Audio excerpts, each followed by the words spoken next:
Welcome. This is the first episode and introduction to the Unfiltered uniform. I wanted this to be a place where in the future I can interview functional medical practitioners and maybe people at the VA or other doctors and have a conversation. I know there's nothing new under the sun, so it's going to be difficult to find a specific, unique way to introduce and run these episodes because I don't have a team. It's just me, but I have worked with, and I would love to give a shout out to, is One Man, One Mic Foundation because they've been very patient with working with me to build up my confidence and to guide me in how I want to approach speaking out to the world through podcasting. So I would love to start this with a positive vibration energy note. So here we go. I have a 432 hertz C note for bowl. And we're just going to take a moment to align ourselves.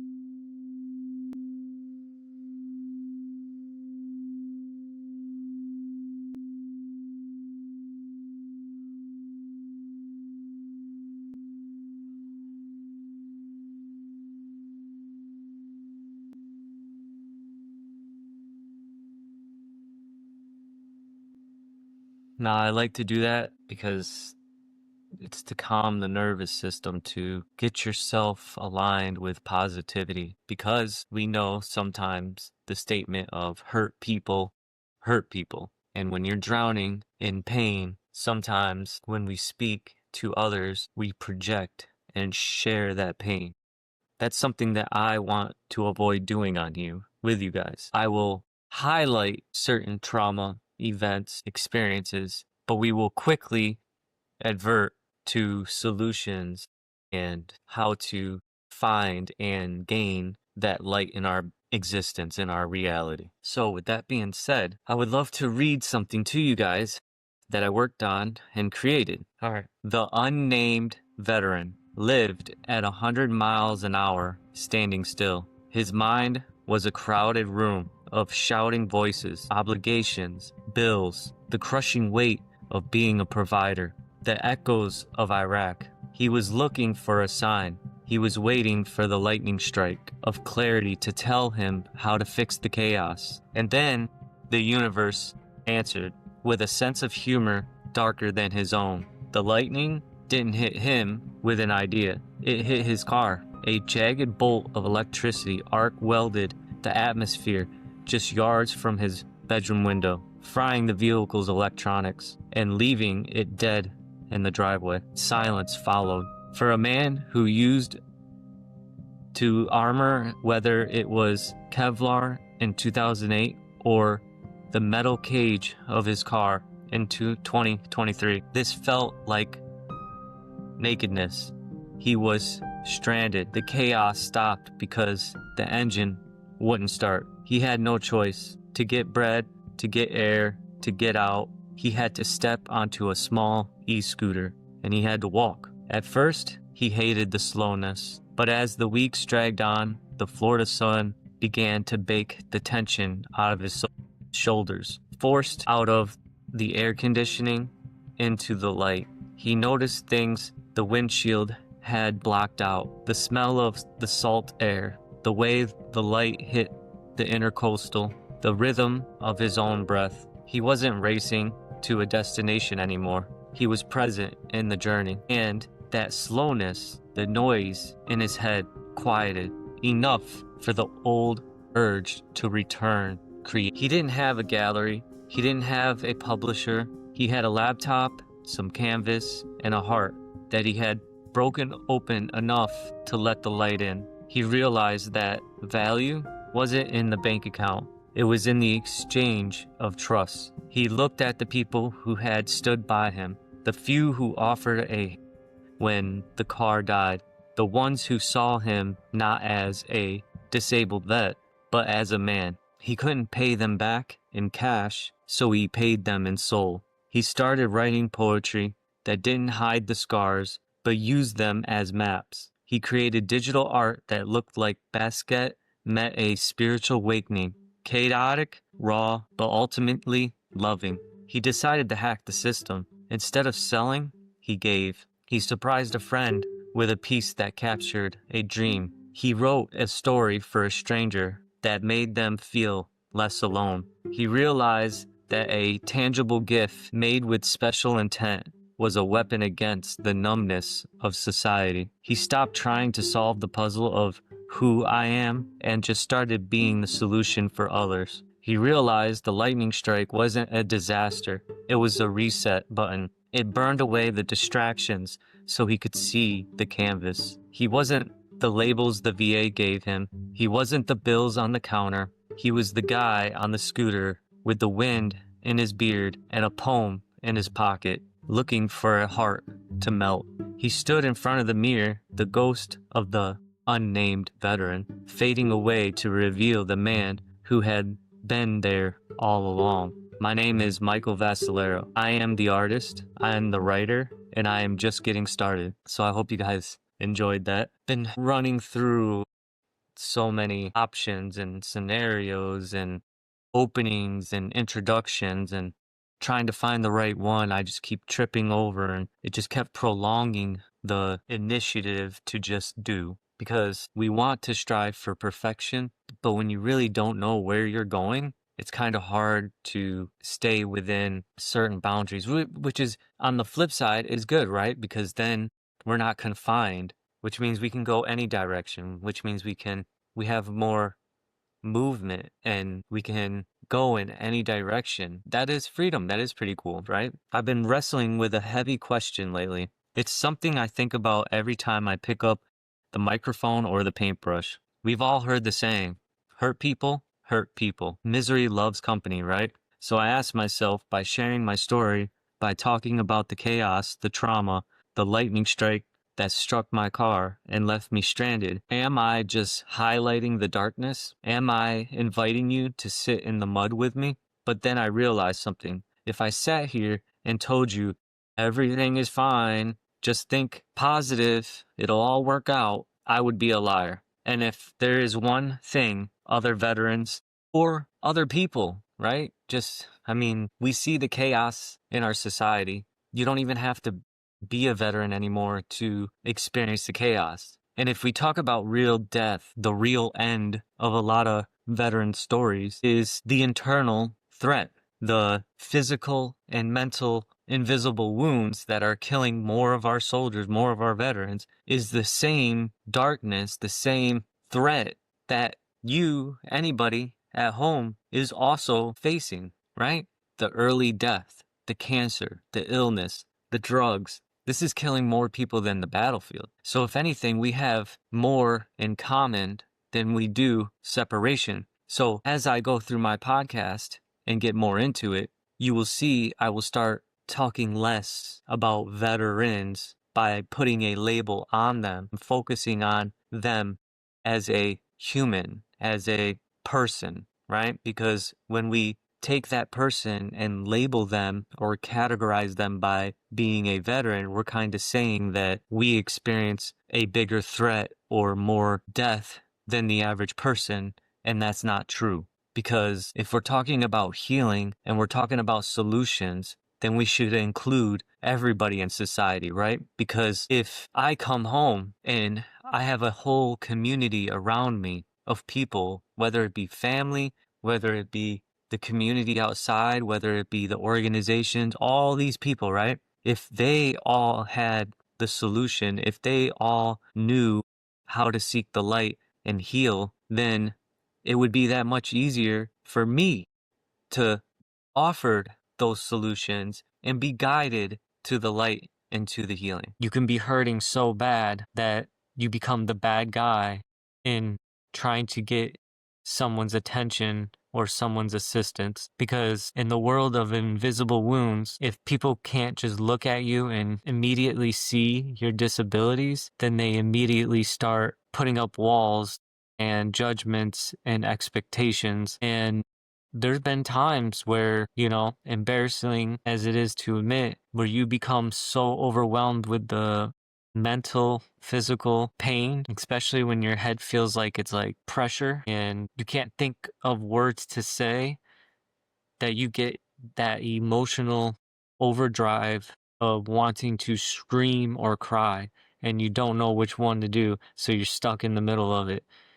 I want to work through those things. So as a collective, we need not to label and categorize. So I'm trying to separate that, but it is a highlight in the beginning that needs to be addressed, that I found myself where I'm at because I am a veteran, and utilizing certain available things that are only for veterans, knowing that they didn't really help. Because on the flip side, a lot of people think, well, veterans have a lot of solutions. There's a lot of get to work programs for veterans. There's a lot. If you got disability from the VA, you can get anything for free. You can get dental, you can get medications, you can get whatever. But these solutions are not actually helping. So what is helping is the free market, capitalism, which is highlighting the ingenuity, technology, that is the average person using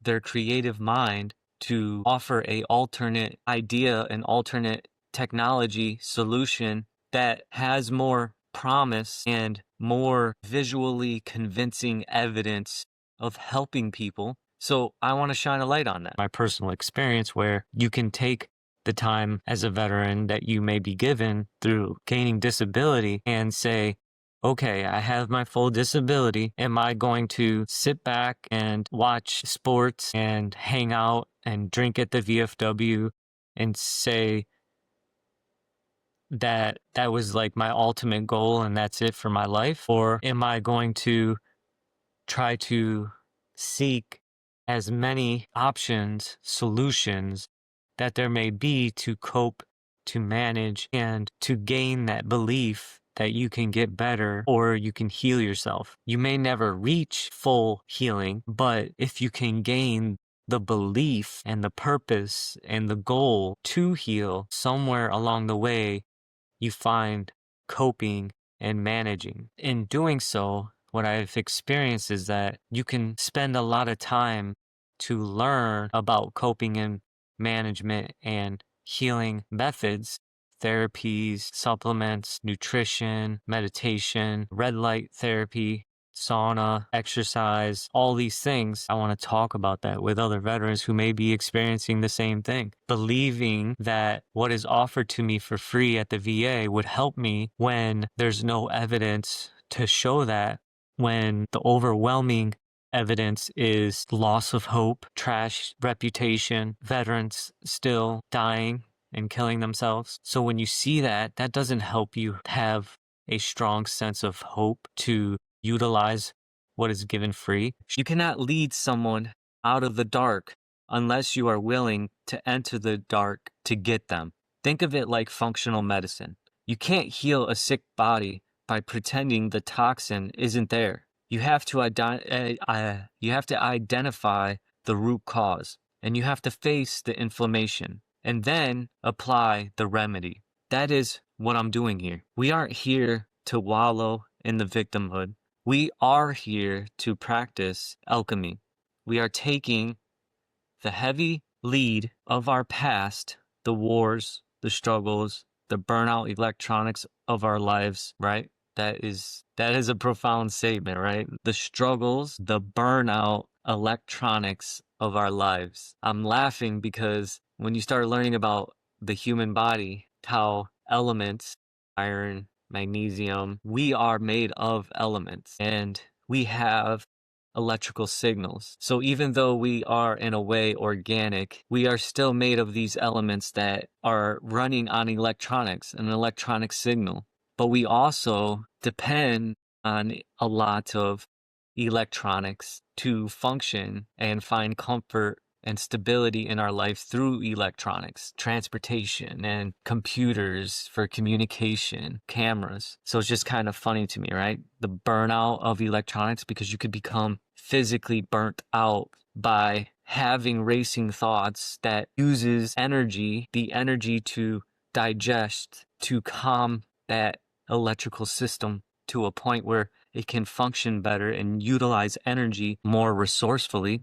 So that statement is really strong to me, and I hope it is for you. And we are transmuting it into gold, into art, into stories, into something tangible and real. I've learned that while hurt people might hurt people, healed people heal people. I am done being the unnamed veteran, waiting for a sign. I am the artist, I am the writer, I am a father. I am here to tell you that the purpose you are looking for isn't a destination, it's in the doing. So I hate that that might have came off as being read.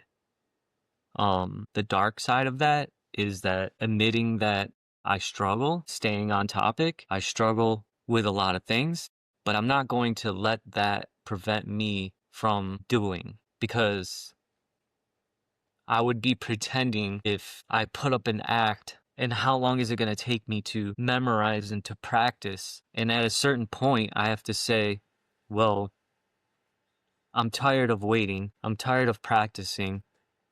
I'm just going to do. And you guys are going to have to work with me and accept it. So, with that being said, me and my wife, I have to give her respect and highlight in presenting my books, my website, my art, because I do ask a lot of her to help me. She loves to point out that she's smarter than me.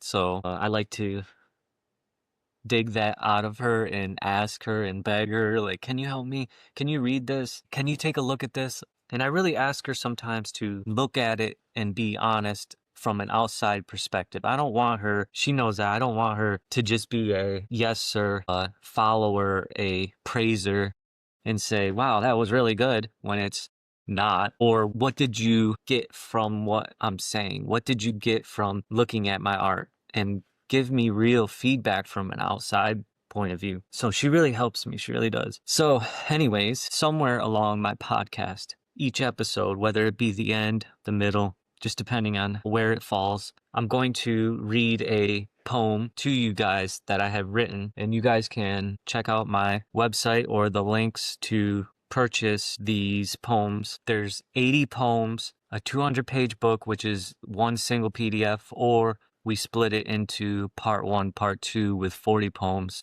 per. Now, these poems, I've had different feedback from different people because some of them are dark, some of them are light, and there's an equal balance, to be honest with you. Now, I know some people don't like the dark, but like we said, you have to highlight the dark. We have to be real with ourselves and just at least shine a light and say, yeah, that was a dark place, or yeah, that person's in a dark place. And I was in that dark place, but let's go. Come on. I have the solution for you. And that's what I'm doing. So I don't want to completely avoid talking about the dark, So sometimes it has to be, dealt with. So I'll start with the light just to keep you guys interested. Or wait, you know what? I'm going to do exactly what I said. We're going to do 2 for today because I'm not interviewing anybody. This is an introduction. So we're going to start with the dark. A dark poem highlighting the trauma, the bad, the evil. And then I'm going to read the light, from the light. Give me a second. All right. This one's vague, but very profound, because if you know, then you know. This one is called Shameful Ranks. They march out with medals, their chests held high. Years of service, rank, they proudly signify. But beneath the brass and the polished shoes lies in truth that may choose to lose. For it's the enlisted, the lower ranks, who bear the weight, who fill in the blanks. In the trenches, on the front lines, their silent courage, their unseen signs. While leaders boast of time and rank, the real heroes often go unthanked. For every star and every stripe displayed, countless lives shadows stayed. Yet, in the silence, a cry is heard of battles fought without a word, of minds and bodies broken and torn, of promises made but often scorned. For every salute, every cheer, some live in constant fear. Some constant fear.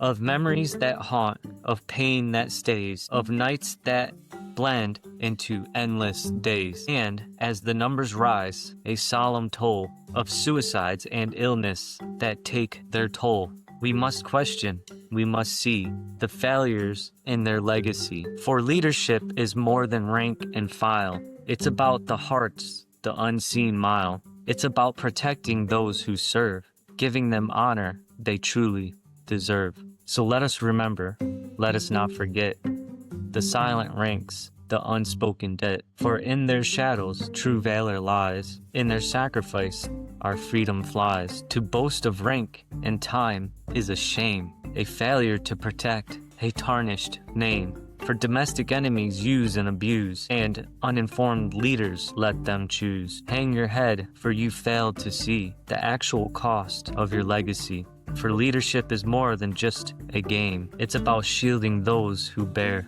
the pain. If you know, you know. So I'll just give a brief description that's talking about the fact that we have some high-ranking people. And the reason why I highlighted that in this poem is because those same people that wanted glorification and respect for their rank come out into society and boast about their rank. I was in there this many years and this is all my rank and all this. Now, I don't take away from some of those soldiers that started from the very bottom and worked their way up through, hard work and hard effort, but there is a majority of people that have served that take the easy way, right? We can't take away from that, right? Oh, well, maybe if I was smarter, I would have done it the easy way too, right? Yeah.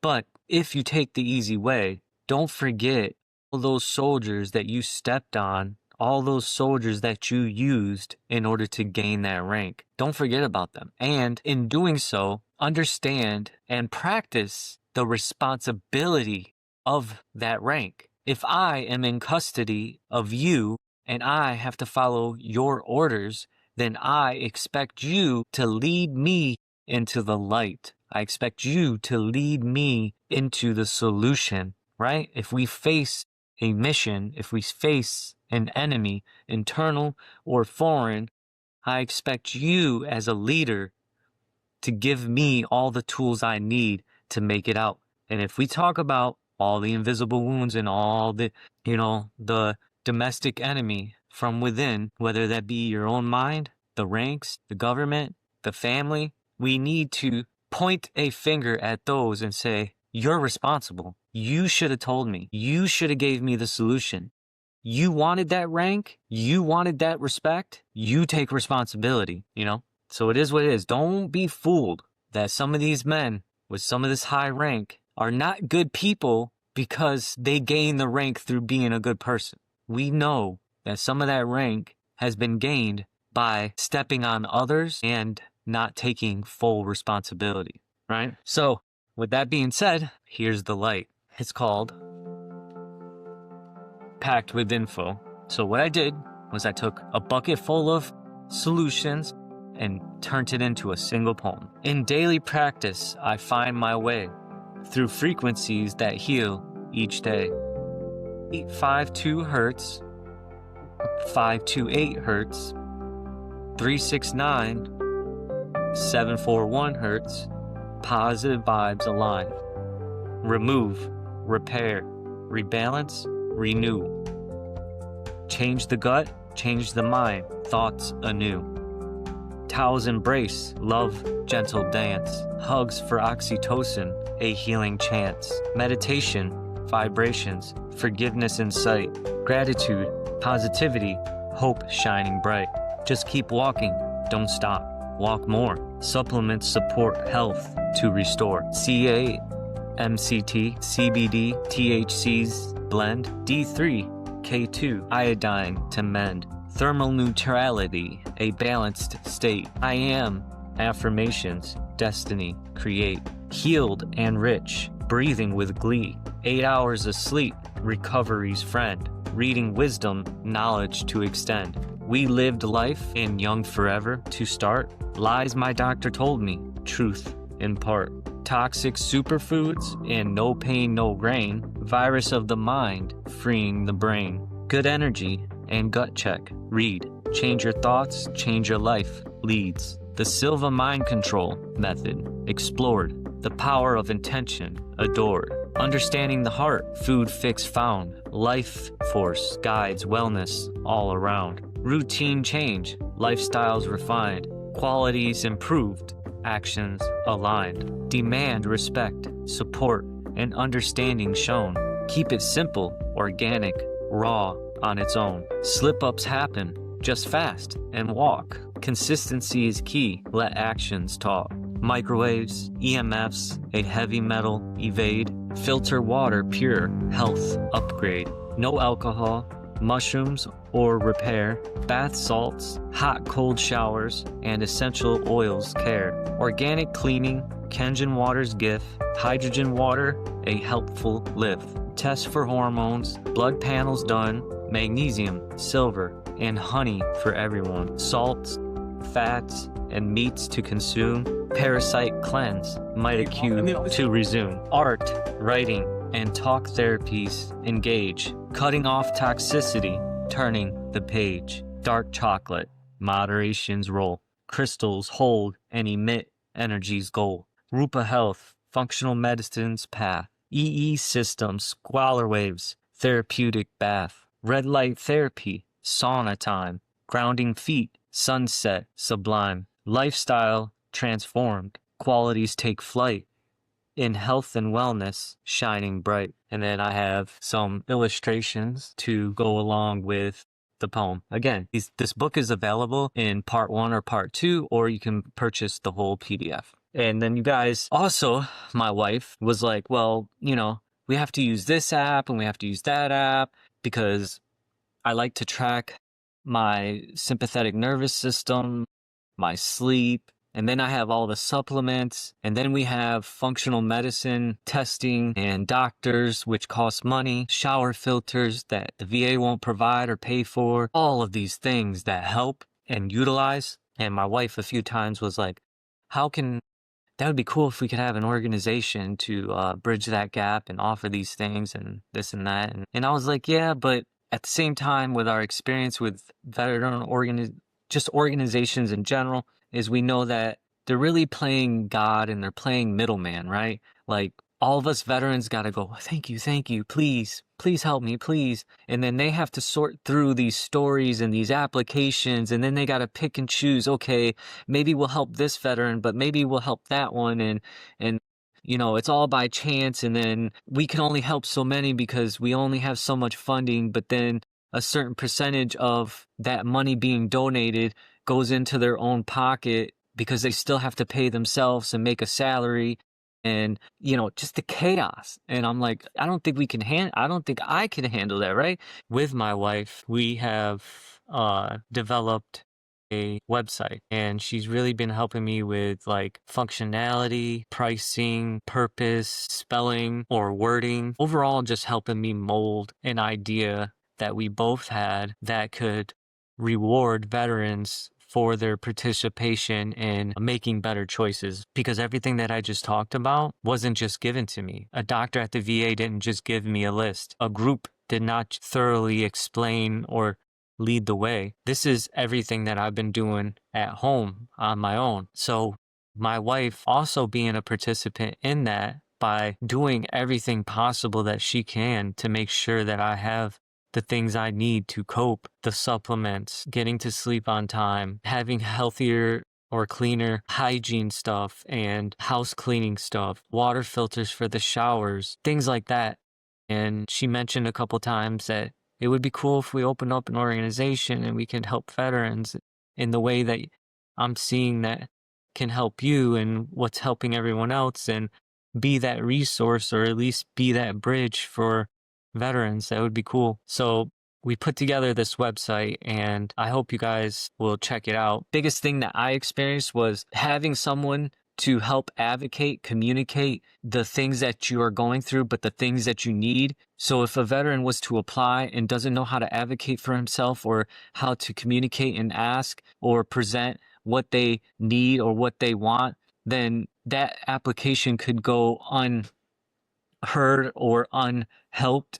And there's just a lot of chaos. So I'm like, well, if people really do want to help, there's a lot of people that are wealthy that even if they're not wealthy, they have money to, we can all make minor adjustments, right? Go without a coffee and give a veteran $5 or whatever the case may be, right? But the thing is I'm trying to get away from that middleman. Like, how do I get, if there's an organization, if there's a rich person, if there's people out here, millions of people in Palm Beach, and there's a percentage of them that want to help the veteran, and I am that veteran, how and why can't they just help me? Why give it to a local veteran organization who then has to pool all these veterans into applications and then pick and choose who deserves the help and who qualifies to get the help, right? Because judgment, okay, well,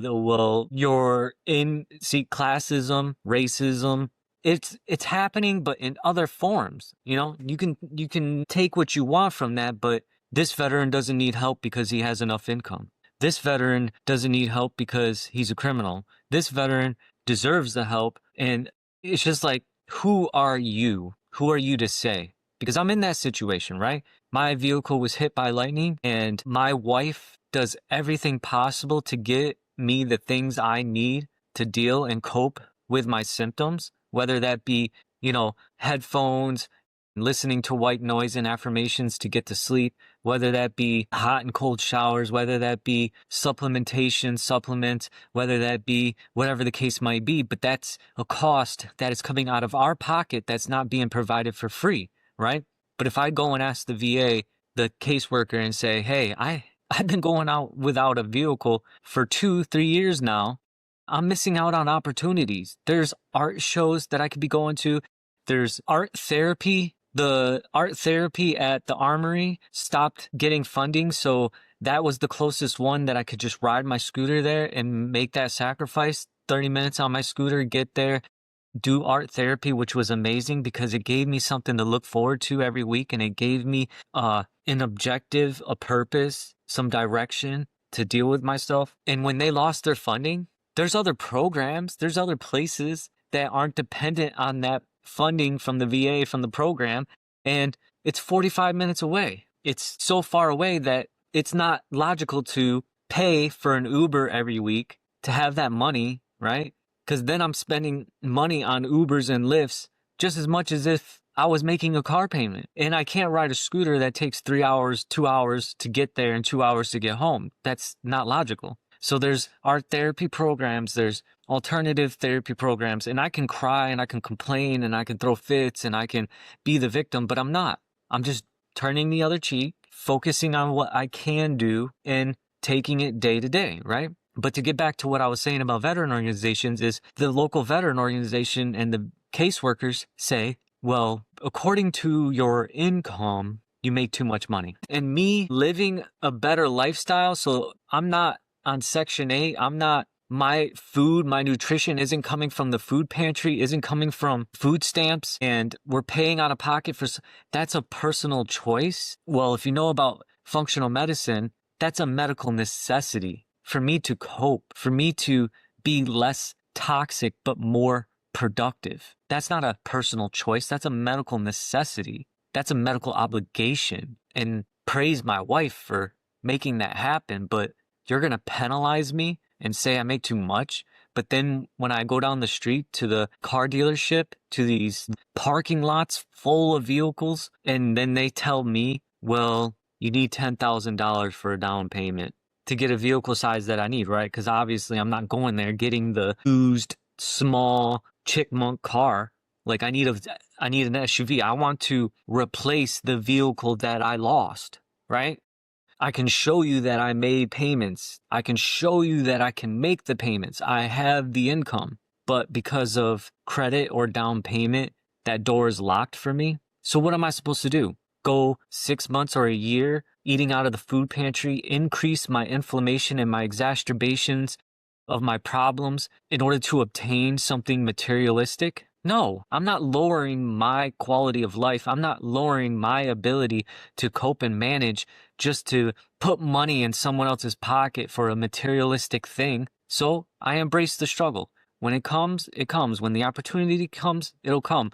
But I'm going to focus on myself. I'm going to focus on creativity, spreading the message, spreading the love, giving hope, giving others hope and solutions, and highlighting that. And ultimately, I'm working through my pain by doing that. And, as the story in the beginning of this episode is that when I had a vehicle, I was going from here to there to there to here to get things done. But when I lost that vehicle, I can't take away from the fact that being able to focus on the positive, being forced to focus on that positive, because you have to ask yourself, am I going to drown in this misery?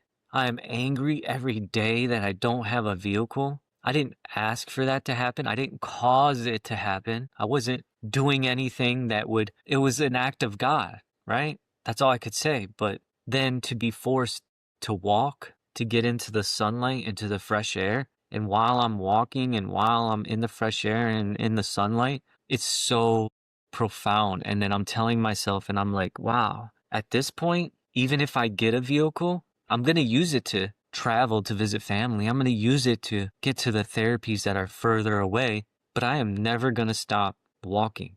And that's something that I didn't have when I had a vehicle. So there's blessings in the chaos. There's light within the dark. That's what I'm doing here, right? We're shining a light, the chaos, but we're ultimately going to focus on the positivity, and we're going to have a good conversation.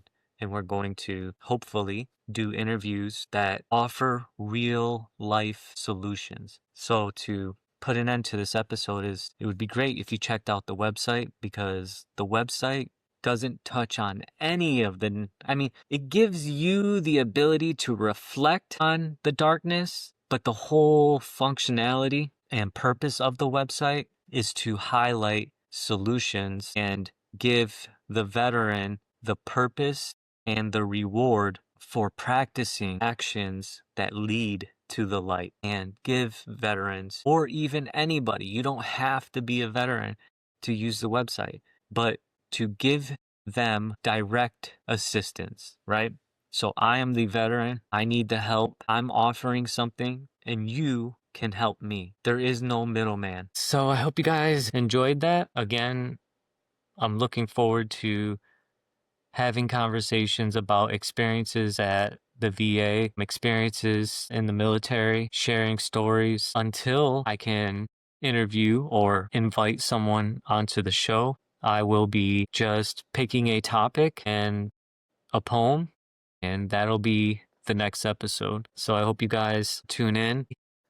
I would love to give a shout out to the art therapy program at the VA, who has helped me along the way, and Scott from One Man, One Mic for being patient and giving me the confidence and knowledge and guidance on doing everything that I'm doing here right now with you. Hopefully, in the near future, I can interview people from the art therapy program, and also Scott. Hopefully, he accepts my invite. And if the conversation I know will be great, um, and it will give me a lot of experience in the episodes to come. So that's where I'm at right now. Thank you.